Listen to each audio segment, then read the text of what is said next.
بسم اللہ الرحمن الرحیم۔ بیت القرآن سعودیہ کے پیارے ساتھیوں، السلام علیکم ورحمۃ اللہ وبرکاتہ۔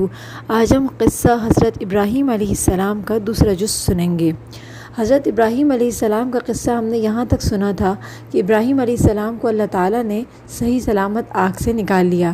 اس کے باوجود وہاں کے لوگ ایمان نہیں لائے سوائے ان کے بھتیجے حضرت لوط علیہ السلام کے۔ اس جگہ پر ایک بادشاہ تھا جس کا نام نمرود تھا اور وہ وہاں حکومت کرتا تھا۔ جب اس کو پتہ چلا حضرت ابراہیم علیہ السلام کا آگ سے صحیح سلامت نکلنے کا واقعہ، تو اس نے کہا کہ ابراہیم علیہ السلام کو میرے سامنے پیش کرو۔ تو ابراہیم علیہ السلام کو اس کے سامنے لایا گیا۔ اس نے حضرت ابراہیم علیہ السلام سے پوچھا کہ تم کس کی عبادت کرتے ہو؟ ابراہیم علیہ السلام نے جواب دیا، ابراہیم علیہ السلام نے اس کو کہا کہ میں اللہ کی عبادت کرتا ہوں۔ اس واقعے کا ذکر اللہ تعالیٰ سورۃ البقرہ کی آیت نمبر 258 میں ذکر فرماتے ہیں، الم تر الی الذی حاج ابراہیم، کیا تو نے نہیں دیکھا جو سلطنت پا کر ابراہیم علیہ السلام سے اس کے رب کے بارے میں جھگڑ رہا تھا؟ جب ابراہیم نے کہا کہ میرا رب تو وہ ہے جو جلاتا ہے اور مارتا ہے، وہ کہنے لگا میں بھی جلاتا ہوں اور مارتا ہوں۔ ابراہیم علیہ السلام نے کہا کہ اللہ تعالیٰ سورج کو مشرق کی طرف سے لے آتا ہے، تو اسے مغرب کی جانب سے لے آ۔ اب تو وہ کافر بھونج کا رہ گیا اور اللہ تعالیٰ ظالموں کو ہدایت نہیں دیتا۔ واقعہ اس طرح ہوا کہ نمرود نے کہا کہ اگر تمہارا رب زندہ کرتا ہے اور مارتا ہے تو یہ تو میں بھی کر سکتا ہوں، اور اس نے قید خانے سے دو ایسے مجرم جن کو سزائے موت ہو چکی تھی ان کو بلایا۔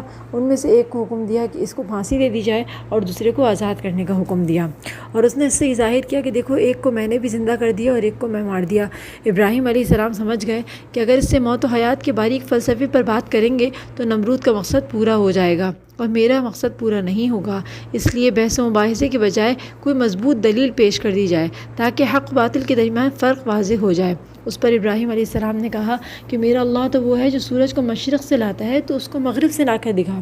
تو اس پر وہ لاجواب ہو گیا، اور اب جب لاجواب ہو گیا تو اس کو سمجھ آ گئی کہ ابراہیم علیہ السلام کس طرح آخر صحیح سلامت باہر آئے ہیں، اس لیے کہ وہ ان کا معجزہ سمجھ چکا تھا کہ ابراہیم علیہ السلام اللہ کے نبی ہیں۔ تو اس نے لاجواب ہو کر کہا کہ ہم آپ کو اپنے بستی میں نہیں رکھ سکتے، اب آپ یہاں سے چلے جائیے، ہمارے ملک کو چھوڑ دیجیے۔ ابراہیم علیہ السلام نے عراق کو خیربات کہا اور شام کی طرف ہجرت کر گئے۔ یہاں آ کر حران نامی بستی میں مقیم ہوئے۔ اسی جگہ پر آپ نے اپنے چچا حاران کی بیٹی سیدہ سارہ رضی اللہ عنہا سے شادی کی۔ اللہ تعالیٰ اس ہجرت کے بارے میں فرماتے ہیں، اور ہم اسے یعنی ابراہیم اور لوط کو بچا کر اس زمین کی طرف لے آئے جس میں ہم نے جہاں کے لیے برکت رکھی تھی۔ جب آپ حران کے مقام پر پہنچے تو یہیں پر ٹھہر کر یہیں رہنے لگے۔ آپ کا شمار بنو حران میں ہونے لگا۔ آپ لوگوں کو بھی اسی جگہ یعنی اسی شہر میں رہنے کی دعوت دیتے تھے۔ یہاں کے لوگ بتوں کی عبادت تو نہیں کرتے تھے، لیکن یہاں کے لوگ ستاروں کی عبادت کیا کرتے تھے، اور یہاں کے لوگ نجوم پرست تھے، اور وہ عبادت ستاروں کی کرتے تھے، اس لیے ان کی عبادت کا وقت رات کا ہوتا تھا۔ وہ رات کو جب سورج نکلتا، چاند اور ستارے نکلتے تو وہ ستاروں کی عبادت کیا کرتے تھے۔ حضرت ابراہیم علیہ السلام نے جب یہاں کے لوگوں کو ستارہ پرستی کرتے ہوئے دیکھا تو انہوں نے سوچا کہ ان کو اللہ کی طرف دعوت دی جائے۔ ان کو دعوت دینے کے لیے ابراہیم علیہ السلام بھی رات کے وقت ان کے ساتھ نکلے، اور ان کے ساتھ نکل کر ایک دن جب انہوں نے کہا ایک خوبصورت ستارے کو دیکھا جو بہت چمکدار تھا، تو لوگوں سے کہنے لگے کہ دیکھو یہ ستارہ کتنا بڑا ہے، شاید یہی ہمارا رب ہوگا، اور یہی اتنا خوبصورت ہے کہ یہی ہمارا رب ہے۔ لیکن ستارہ تھوڑی دیر کے بعد چھپ گیا۔ جب ستارہ چھپا تو ابراہیم علیہ السلام نے کہا یہ کیسا رب ہے کہ جو کہ چھپ گیا؟ رب تو ایسا ہوتا ہے جو ہمیشہ ہمارے پاس رہے۔ تو اب دوسرے دن انہوں نے تھوڑی دیر بعد دیکھا کہ وہ وہاں پر چاند نکل آیا۔ چاند اتنا زیادہ روشن تھا اور اتنا خوبصورت تھا، تو انہوں نے کہا کہ یہ خوبصورتی میں بھی بہت زیادہ ہے، اور یہ اتنا خوبصورت ہے، یقیناً یہ ہمارا رب ہے۔ حضرت ابراہیم علیہ السلام تو اللہ کو مانتے تھے، وہ لوگوں کو یہ دکھانے کے لیے لوگوں کے ساتھ ان کی باتوں ان کے ہی ذہن کے مطابق بات کر رہے تھے تاکہ وہ آہستہ آہستہ دین برحق کو سمجھ سکیں اور اللہ کی پہچان کر سکیں۔ ابراہیم علیہ السلام نے کہا لوگوں دیکھو یہ ہمارا چاند جو ہے نا، ہمارا رب ہے، یہ سب سے زیادہ خوبصورت ہے، ستاروں سے بھی زیادہ خوبصورت ہے، ہم اس کی عبادت کرتے ہیں۔ لیکن جب صبح کا وقت قریب ہوا اور چاند بھی غروب ہو گیا تو ابراہیم علیہ السلام نے کہا کہ یہ کیسا ہمارا رب ہے، رب تو چھپتا نہیں ہے۔ اب ابراہیم علیہ السلام نے لوگوں کو کہا دن کا وقت ہوا تو بہت بڑا سا سورج نکل آیا۔ اب انہوں نے جب سورج کو دیکھا اور سورج کی روشنی کو دیکھا تو لوگوں سے کہا کہ یہ سب سے زیادہ طاقتور ہے، یہ سب سے زیادہ روشن ہے، یقیناً یہی ہمارا رب ہوگا۔ اب جب سورج سب کے سامنے آیا، لوگوں سے کہنے لگے کہ تم ستاروں کی عبادت نہ کرو، بلکہ اگر تمہیں عبادت کرنی ہے تو اس کی عبادت کرو کہ تو اتنا بڑا اور اتنا روشن ہے۔ اس کے بعد جب شام کا وقت ہونے لگا اور سورج بھی ڈھل گیا تو ابراہیم علیہ السلام نے کہا کہ یہ بھی میرا رب نہیں ہو سکتا۔ رب تو وہ ہوتا ہے جو ہر وقت موجود رہے، رب اور خالق تو وہ ہوتا ہے جب انسان کو کوئی ضرورت پیش آئے تو وہ اس سے اللہ سے اپنی کوئی حاجت مانگ سکے۔ یہ سارے سورج، چاند، ستارے یہ رب اور خالق نہیں ہو سکتے، بلکہ یہ خود مخلوق ہیں جو اپنے رب کے تابع ہیں، اور یہ اس غروب بھی ہو جاتے ہیں اور طلوع بھی ہوتے ہیں۔ ابراہیم علیہ السلام لوگوں کو بتانے کے لیے، اللہ کی طرف رجوع کرنے کے لیے اس طرح سے کہہ رہے تھے تاکہ لوگوں کو سمجھ آئے۔ تو جیسے کہ حضرت ابراہیم علیہ السلام نے پہلے والے لوگوں کو بھی دلیل سے بات سمجھانے کے لیے، تاکہ ان کے عقل پر یہ بات لگے، انہوں نے بتوں کو توڑ کر ان کو سمجھایا تھا تاکہ ان کی بات صحیح سے سمجھ آئے کہ یہ چیزیں جو خود اپنی حفاظت نہیں کر سکتی، جو خود محتاج ہوتی ہیں، جو خود ضرورت مند ہوتی ہیں، ایسی چیزیں خالق نہیں ہو سکتی۔ ابراہیم علیہ السلام نے یہاں کے لوگوں کو بھی پریکٹیکل کر کے دکھایا کہ ہوں جس نے زمین و آسمان کو پیدا کیا، اور اے میری قوم، میں تمہارے شرک سے، تمہاری چیزوں سے، تمہاری جو تم بت پرستی کرتے ہو، جو تم اپنے جو ہے ستاروں کی پرستش کرتے ہو، اس سے بیزار ہوں۔ جب ابراہیم علیہ السلام نے ان کو خوب واضح نصیحت کی، اس کے باوجود بھی وہ لوگ، ان میں سے کوئی بھی شخص ایمان نہیں لایا۔ تب ابراہیم علیہ السلام نے وہاں سے بھی دوسری مرتبہ ہجرت کی اور مصر کی طرف روانہ ہوئے۔ اپنی بیوی حضرت سارہ کے ساتھ وہ مصر گئے۔ وہاں ایک بادشاہ تھا، وہ بڑا ظالم بادشاہ تھا۔ جب اس کو پتہ چلا کہ ایک شخص یہاں آیا ہے اور اس کے ساتھ ایک عورت ہے، تو اس نے اپنے کارندوں کو بھیجا، اور اس کو یہ پتہ چلا کہ بی بی سارہ بہت حسین ہے، تو اس نے کہا کہ جاؤ اور اس عورت کو لے کر آؤ اور پوچھو کہ اس کے ساتھ جو شخص ہے وہ کون ہے، اگر وہ اس کا خاوند ہو تو اس کو قتل کر دینا۔ ابراہیم علیہ السلام نے بی بی سارہ سے کہا کہ اس وقت روئے زمین پر میں اور تم، ہم دو کے علاوہ کوئی تیسرا شخص مسلمان نہیں، اور اس حساب سے تم میری دینی بہن ہو، تو ان لوگوں سے تم کہنا کہ تم میری بہن ہو۔ تو وہ لوگ آئے کارندے، تو بی بی سارہ نے کہا کہ یہ میرے بھائی ہیں، اور انہوں نے ان سے حضرت ابراہیم علیہ السلام سے جب پوچھا تو انہوں نے کہا کہ یہ میری بہن ہے۔ وہ بی بی سارہ کو لے کر چلے گئے۔ بادشاہ نے اس کو اپنی تحویل میں رکھا۔ بی بی سارہ کے ساتھ جب اس نے غلط ارادے سے جو ہے بی بی سارہ کی طرف ہاتھ بڑھایا، تو اللہ کی طرف سے بی بی سارہ نے اللہ سے دعا کی کہ اللہ تو مجھے میری اس سے حفاظت فرما، میری عزت کی حفاظت فرما۔ تو اللہ تعالیٰ نے اس بادشاہ کے اوپر فالج ڈال دیا، اور اسی وقت اس کا ہاتھ جو ہے وہ اکڑ گیا۔ دو روایات آتی ہیں۔ ایک روایت یہ آتی ہے کہ بی بی سارہ کو اس بات کا ڈر ہوا کہیں وہ مر نہ جائے اور لوگ میرے اوپر قتل کا الزام نہ لگاتے، تو انہوں نے اللہ سے دعا کی کہ اللہ تعالیٰ تو اسے چھوڑ دے۔ اور دوسری روایت یہ ہے کہ اس ظالم نے کہا کہ جو ہے آپ اللہ سے دعا کریں، آپ میرے لیے دعا کریں کہ میں ٹھیک ہو جاؤں، میں آپ کو چھوڑ دوں گا اور جانے دوں گا۔ تو بی بی سارہ کی دعا سے وہ ٹھیک ہو گیا۔ اس کے بعد پھر اس نے دسترس کی اس نے، تو بی بی سارہ نے پھر دعا کی، اور اللہ کے حکم سے پھر اس کا ہاتھ جو ہے اس پر فالج آ گیا۔ اس طرح 3 مرتبہ ہوا۔ تیسری مرتبہ اس نے اپنے خادموں کو اور جو اس کے کارندے تھے ان کو آواز دی اور کہا کہ تم میرے پاس ایک سرکش جن کو لے کر آئے ہو، ان کو چھوڑ دو۔ بی بی سارہ کو چھوڑ بھی دیا، عزت و تکریم کے ساتھ بھیجا، اور اپنی بیٹی یا باندی حضرت ہاجرہ تھی وہ بھی ان کے ساتھ ہدیہ کر دیں۔ تو بی بی سارہ اپنے ساتھ بی بی ہاجرہ کو لے کر حضرت ابراہیم علیہ السلام کے پاس آئیں، اور ابراہیم علیہ السلام اس وقت نماز پڑھ رہے تھے۔ انہوں نے حضرت بی بی سارہ سے پوچھا کہ آپ کے ساتھ کیا واقعہ پیش آیا؟ بی بی سارہ نے سارا واقعہ بتایا کہ اللہ تعالیٰ نے ایسے میری حفاظت کی۔ حضرت ابراہیم علیہ السلام نے اللہ کا شکر ادا کیا، اور اس کے بعد وہ ان کو لے کر فوراً وہاں سے چل پڑے۔ حضرت ابراہیم علیہ السلام جب یہاں پر مقیم ہوئے تو انہوں نے حضرت لوط علیہ السلام کو قریہ سدوم کی طرف بھیجا کہ وہاں کے لوگ بت پرستی کے اندر بہت زیادہ بڑھ گئے ہیں، ان کو دعوت دو اور اللہ کی طرف بلاؤ۔ چنانچہ حضرت لوط علیہ السلام قریہ سدوم میں چلے گئے، اور حضرت ابراہیم علیہ السلام اپنی بیوی حضرت سارہ کے ساتھ وہاں رہنے لگے۔ یہاں پر حضرت ابراہیم علیہ السلام کافی مال و دولت کے بھی مالک بن گئے اور رہائش یہیں پہ کی۔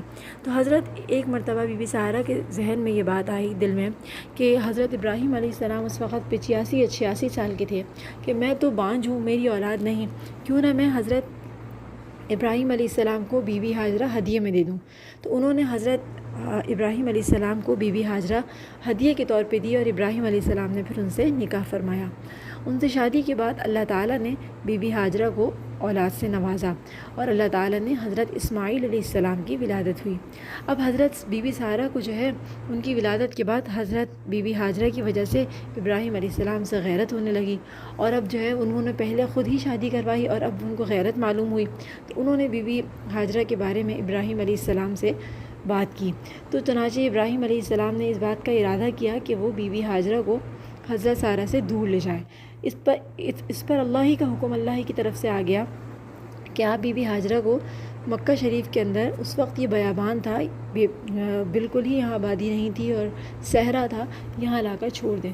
چنانچہ حضرت ابراہیم علیہ السلام، بی بی ہاجرہ اور چھوٹے سے معصوم بچے حضرت اسماعیل علیہ السلام کے ساتھ یہاں جنگل اور بیابان میں آ گئے۔ یہاں پر آ کر انہوں نے اتنے سالوں کے بعد اللہ تعالیٰ نے ان کو ولادت بیٹے کی نعمت سے نوازا، لیکن اللہ تعالیٰ کا امتحان اور حضرت ابراہیم علیہ السلام کا اس پر پورا اترنا اور ابراہیم علیہ السلام کی وفا کا اور محبت کا اللہ سے یہ اندازہ لگائیے، انہوں نے بالکل بھی چوں چرا نہیں کی اور اللہ کے حکم پر سر تسلیم خم کر دیا اور اپنے پیارے اور معصوم بیٹے حضرت اسماعیل کے ساتھ بی بی ہاجرہ کو مکہ شریف میں چھوڑ کر آ گئے۔ بی بی ہاجرہ نے جب دیکھا کہ وہ جنگل اور بیابان جہاں پانی کا کوئی آثار نہیں، جہاں پر کوئی بھی نباتات نہیں اور جہاں لوگوں کا کوئی گزر بسر نہیں، ایسی جگہ پر چھوڑ کر جا رہے ہیں، تو وہ حضرت ابراہیم کے پیچھے پیچھے آنے لگیں کہ آپ ہمیں کس کے سہارے پہ چھوڑ کے جا رہے ہیں۔ ابراہیم علیہ السلام نہ تو پریشان ہو رہے تھے اور نہ ہی ان سے کسی بات کا تذکرہ کر رہے تھے۔ تو ابراہیم علیہ السلام کا اس طرح سے انجان بن کے ان سے جانا، ان کو اس بات کا اندازہ ہوا کہ شاید یہ اللہ ہی کی طرف سے ہو، تو انہوں نے ان سے پوچھا کہ آپ کو اللہ کا حکم ہے؟ اس پر ابراہیم علیہ السلام نے ہاں میں جواب دیا۔ تب بی بی ہاجرہ ابراہیم علیہ السلام کی طرف سے پلٹ گئیں کہ اگر اللہ کا حکم ہے تو اللہ ہمیں ضائع نہیں کرے گا، اور وہ اپنے معصوم بیٹے حضرت اسماعیل کے پاس آ گئیں۔ ان کے پاس بہت تھوڑی سی خوراک تھی جو کچھ دنوں کے اندر ہی ختم ہو گئی۔ اب جب تھوڑے دن میں ختم ہوئی تو ان کو اپنی بھوک اور پیاس سے زیادہ اپنے بچے کی فکر ہو گئی کہ وہ بھوک اور پیاس سے رونے لگا۔ حضرت اسماعیل اس وقت بہت چھوٹے تھے۔ حضرت اسماعیل علیہ السلام جب بھوک اور پیاس سے بلکنے لگے تو بی بی ہاجرہ سے رہا نہ گیا، اور پھر وہ حضرت اسماعیل علیہ السلام کے لیے پانی کی تلاش میں صفا پہاڑی کی طرف چلی گئیں۔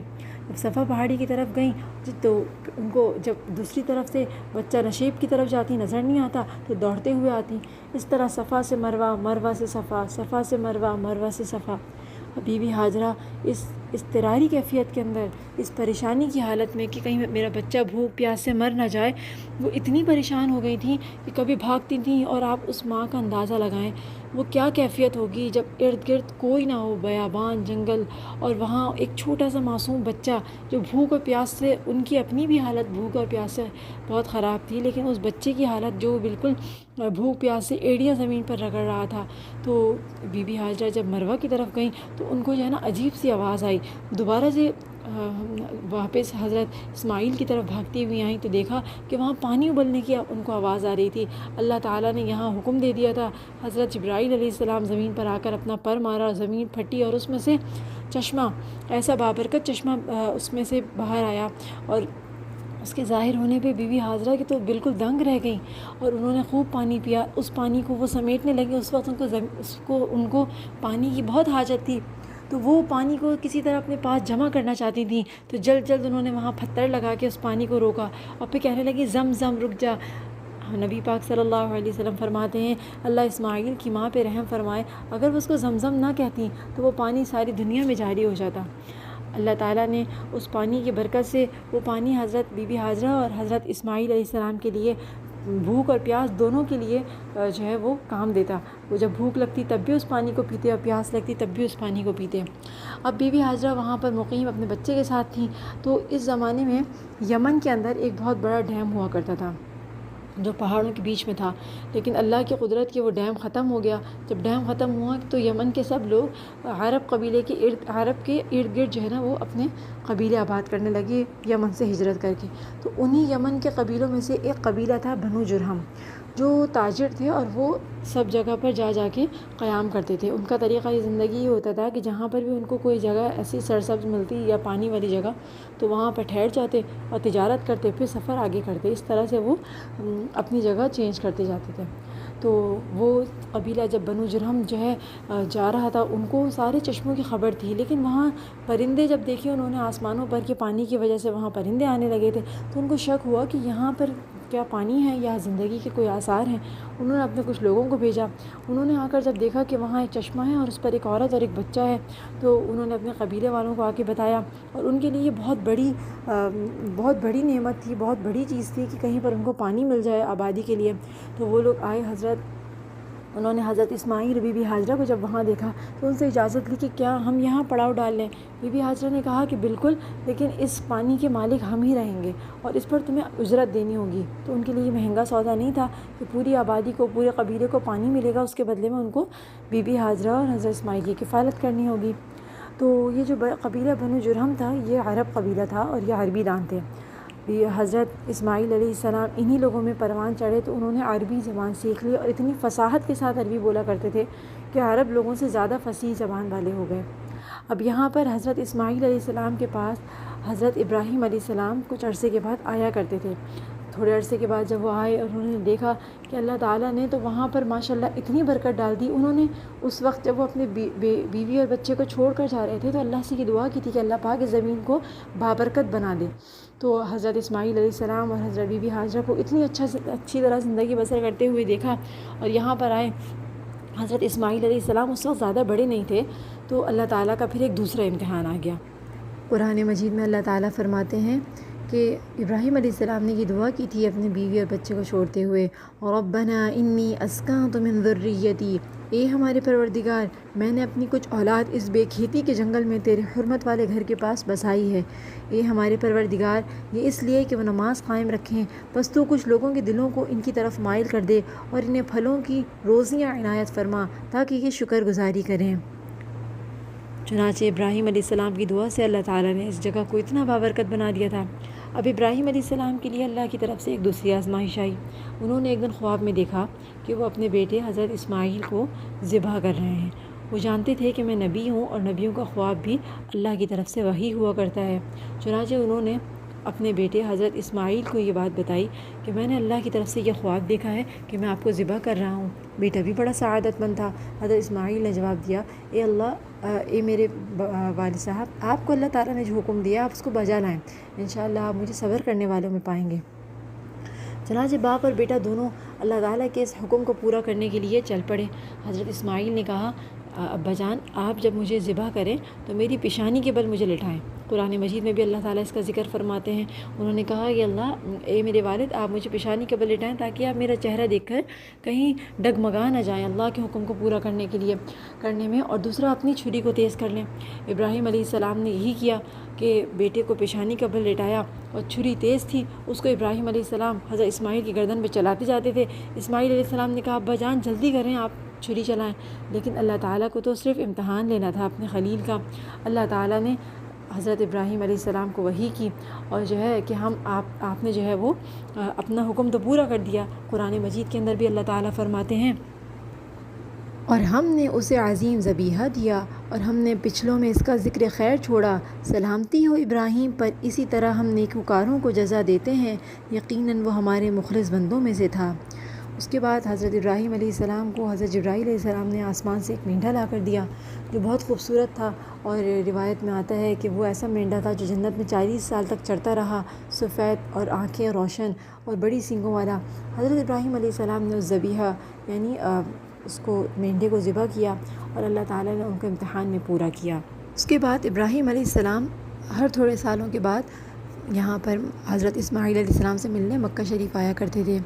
تو حضرت ابراہیم علیہ السلام ایک دفعہ آئے تو انہوں نے اپنے بیٹے سے کہا کہ بیٹا، ہم یہاں پر ایک اللہ کے گھر کی تعمیر کرنا چاہتے ہیں، تو ہم اللہ کے گھر کی تعمیر کریں گے۔ تو حضرت اسماعیل علیہ السلام نے کہا کہ بے شک، اور میں آپ کے ساتھ ہوں، آپ کیجئے۔ روایت میں آتا ہے کہ یہ جگہ پہلے سے معروف تھی اللہ کے گھر کی، اور ایک روایت یہ بھی ہے کہ شیش علیہ السلام نے اس کو پہلے تعمیر کیا تھا۔ چنانچہ حضرت ابراہیم علیہ السلام نے اسماعیل علیہ السلام کے ساتھ مل کر بیت اللہ کی تعمیر شروع کی۔ بیت اللہ کی تعمیر اللہ کی طرف سے ان کو نشانی دی گئی تھی کہ آپ کس جگہ پر جو ہے اس کو نشان لگا کے کس جگہ پر آپ اس کا گھر تعمیر کریں۔ اس میں بہت ساری روایات ہیں۔ بعض روایات میں آتا ہے کہ اللہ تعالیٰ نے آسمان سے جو ہے وہ بادل کا ایسا سایہ کیا کہ جہاں جہاں سایہ ہے وہاں پر آپ بنا لیجئے۔ تو بعض روایت میں آتے ہیں انہوں نے کھدائی کی تو نیچے شیش علیہ السلام کی پہلے کی تعمیر کے نشانات مل گئے، تو اس پر انہوں نے تعمیر کی۔ چنانچہ حضرت ابراہیم علیہ السلام اور اسماعیل علیہ السلام نے مل کر اللہ کے گھر کی تعمیر کی۔ جب اس کی تعمیر ان کے سر تک پہنچ گئی، اور اب اوپر کی دیوار بنانی تھی، تو اس کے لیے اسماعیل علیہ السلام ایک پتھر لے آئے۔ ابراہیم علیہ السلام اس پر کھڑے ہوئے۔ اللہ کی قدرت کہ وہ پتھر تھوڑا پگھل گیا اور اس پر حضرت ابراہیم علیہ السلام کے پاؤں کے نشان بن گئے۔ وہ پتھر جو کہ ہم آج مقام ابراہیم پر دیکھتے ہیں، جس پر حضرت ابراہیم علیہ السلام کے پاؤں کے نشانات ہیں۔ چنانچہ حضرت ابراہیم علیہ السلام نے اللہ کا گھر تعمیر کیا۔ اللہ کا جب گھر تعمیر کیا تو اللہ تعالیٰ نے پھر ابراہیم علیہ السلام کو حکم دیا، انہوں نے اللہ تعالیٰ سے اس گھر کے بارے میں بہت سی دعائیں کیں۔ پھر اللہ نے ان کو حکم دیا کہ آپ لوگوں کو جو ہے حج کی طرف دعوت دیں کہ وہ حج کریں۔ انہوں نے کہا اللہ میری آواز کیسے پہنچ سکتی ہے سب کو؟ تو اللہ تعالیٰ نے کہا کہ آپ کا کام صرف آواز دینا ہے، پہنچانا ہمارا کام ہے۔ چنانچہ عرفات کے میدان میں جا کر حضرت ابراہیم علیہ السلام نے یہ دعا کی اور یہ آواز لگائی، جس کا ذکر قرآن مجید میں بھی اللہ فرماتے ہیں۔ سورۃ الحج کی آیت نمبر 27 میں اللہ فرماتے ہیں، اور لوگوں میں حج کی منادی کر دے، لوگ تیرے پاس پا پیادہ بھی آئیں گے اور دبلے پتلے اونٹوں پر بھی دور دراز کی تمام راہوں سے آئیں گے۔ چنانچہ ابراہیم علیہ السلام نے جب وہاں پر منادی کی لوگوں میں، تو روایت میں آتا ہے کہ اللہ تعالیٰ نے اپنی قدرت سے وہ آواز تمام جہاں میں جو لوگ دنیا میں آ چکے ہیں ان کو بھی، اور جو لوگ دنیا میں نہیں آئے تھے ان کو بھی یہ آواز سنائی۔ اور جن لوگوں نے حضرت ابراہیم علیہ السلام کی آواز کو سنا تھا اور سن کر لبیک کہا تھا، تو کہتے ہیں کہ اللہ تعالیٰ ان کو حج عمرے کی سعادت نصیب فرماتا ہے۔ اب حضرت ابراہیم علیہ السلام جو تھے وہ فلسطین میں تھے۔ اس وقت حضرت ابراہیم علیہ السلام کی عمر 120 سال اور بی بی سارہ کی عمر 90 سال ہوئی۔ تو ان کے پاس ایک مرتبہ دو فرشتے آئے۔ دو فرشتے وہ انسانی شکل میں تھے۔ حضرت ابراہیم علیہ السلام بہت زیادہ مہمان نواز تھے، اتنے مہمان نواز تھے کہ کبھی بھی مہمان کے بغیر کھانا نہیں کھایا کرتے تھے، اور ان کو جو ہے ان کے قبیلے کے لوگ جو ہے ابوذیفان کے نام سے کہتے تھے۔ ابوذیفان مطلب بہت زیادہ لوگوں کی مہمان نوازی کرنے والے۔ جب ان کے پاس دو فرشتے انسانی شکل میں آئے تو ابراہیم علیہ السلام فوراً جو ہے ان کے لیے بچڑا بھون کر لے آئے، جس کا قرآن میں بھی اللہ ذکر فرماتے ہیں۔ لیکن وہ تو انسان نہیں تھے، فرشتے تھے، تو انہوں نے اس کو نہیں کھایا۔ تو ابراہیم علیہ السلام کو خوف ہوا کہ یہ لوگ میری مہمانی کو قبول نہیں کر رہے، کہیں ایسا تو نہیں ہے کہ یہ میرے دشمن ہیں۔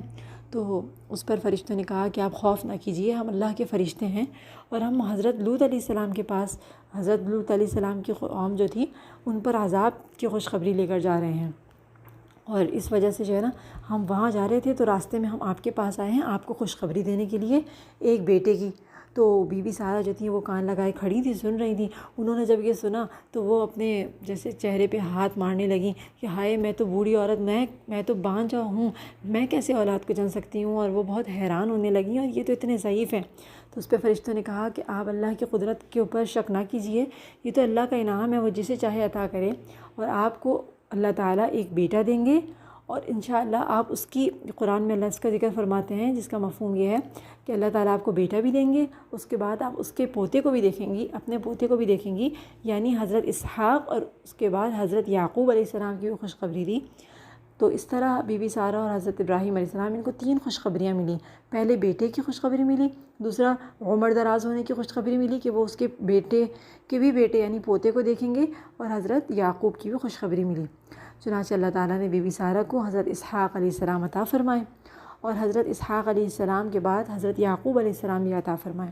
تو اللہ تعالیٰ نے حضرت ابراہیم علیہ السلام کو اتنے سارے امتحانوں میں کامیاب جب کیا، تو اللہ تعالیٰ نے ان کو جو ہے ہر امتحان میں پورا اترتے ہوئے پایا، تو اللہ نے انعام بھی بڑا کیا۔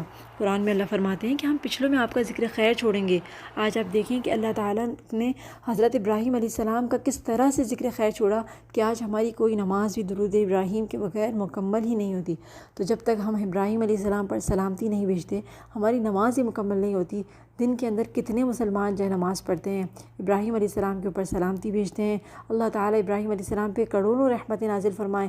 اللہ تعالیٰ نے ان کی ہر یاد کو مسلمانوں کے لیے لازم کر دیا۔ ہم ان کی اہلیہ حضرت ہاجرہ کی جو یاد ہے اس پہ صفا و مروہ مسلمانوں کو دوڑتے ہوئے دیکھتے ہیں۔ اسی طرح سے ہم ان کی یاد میں جب انہوں نے اپنے بیٹے کو اللہ کے لیے ذبح کیا تھا، ہر سال مسلمان ہزاروں جانوروں کی قربانی اللہ کے لیے ابراہیم علیہ السلام کی سنت کو زندہ کرنے کے لیے دیتے ہیں۔ تو اللہ تعالیٰ نے ابراہیم علیہ السلام سے اتنے مشکل امتحانات لیے، لیکن وہ ہر امتحان کے اندر پورا اترے، تو اللہ تعالیٰ نے ان کو خلیل اللہ کا لقب دے دیا۔ حضرت ابراہیم علیہ السلام اللہ کے خلیل ہیں، یعنی اللہ کے وفادار دوست ہیں۔ اللہ تعالیٰ ابراہیم علیہ السلام پہ کروڑوں رحمتیں نازل فرمائے، ہمیں حضرت ابراہیم علیہ السلام کی سنت پر چلنے والا بنائے کہ ہر حکم میں ہم اللہ کے سامنے سر تسلیم خم کر دیں، کہ جتنے بھی مشکل حالات ہوں، جب اللہ کا حکم اور دوسرا کوئی دنیا کی کوئی چیز سامنے آ جائے اور دو چیزوں کا آپس میں ٹکراؤ ہو جائے، تو ہم اللہ کے حکم کو ترجیح دیں، اللہ کی محبت میں، اللہ کی وفاداری میں آگے بڑھیں۔ ہم اکثر کیا کرتے ہیں، جب ہم اللہ کے حکم کو دیکھتے ہیں کہ معاشرے سے ٹکرا رہا ہے، کوئی بھی حکم لے لیجئے، ہم پردے کو لے لیجئے، ہم داڑھی کو لے لیجئے، ہم جو ہے ڈرامے وغیرہ چھوڑنے کو لے لیجئے، شریعت کے مطابق لباس کو لے لیجئے، جو ہے دین کے مطابق زندگی کو لے لیجئے، جب ہم دیکھتے ہیں کہ معاشرہ اس سے ٹکرا رہا ہے تو ہم اللہ کے ہر حکم کو پیچھے کر دیتے ہیں اور معاشرے کی چیزوں کو، اور اس وقت جو چیز لوگوں میں رائج ہے اس کو آگے کر دیتے ہیں، اور ہم یہ کہتے ہیں کہ لوگ کیا کہیں گے۔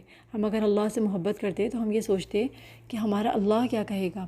تو ہمیں اللہ کا خیال کرنے والا، اللہ کے ساتھ وفاداری کرنے والا اللہ پاک ہمیں بنا دیں اور ہم سب کو ہدایت والوں میں شامل فرمائیں، آمین۔ وآخر دعوانا ان الحمد للہ رب العالمین۔